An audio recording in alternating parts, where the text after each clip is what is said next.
మహాత్ముడు చూపిన శాంతి మార్గంలోనే యువత నడవాలని సూచించారు వరంగల్ ఎంపీ కడియం కావ్య.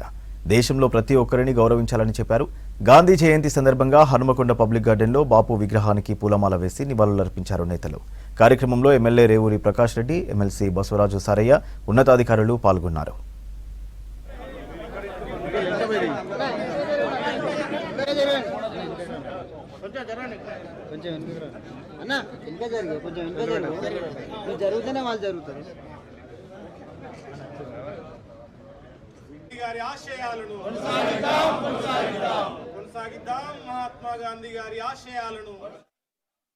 మన భారతదేశ ప్రజలందరికీ కూడా గాంధీ జయంతి శుభాకాంక్షలు. మన దేశంలో ప్రజలందరికీ కూడా అత్యంత ఇష్టమైన నేత ఎవరు అంటే గాంధీజీ. తాను మహాత్మా అనే పేరు తెచ్చుకొని అందరికీ కూడా బాపు అయినారు. జీవితకాలం అంతా కూడా ఉద్యమంలో నడిపారు. అదేవిధంగా తను ఏది చెప్పాలనుకున్నా ఇతరులకి ఫస్ట్ ముందు తను ఆచరించి దాని గురించి చెప్పేవాడు.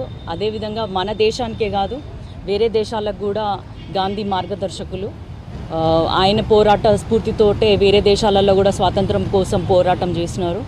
అహింసను, సత్యాగ్రహము, తర్వాత సత్యమే పలకాలి అన్న విషయాలతోటి ముందుకెళ్ళినారు. అనేక విషయాలు కూడా మన ముందు తరాలకి కానీ మాకు కానీ ఆదర్శంగా చాలా మంచి మంచి మాటలు చెప్పినారు. అదే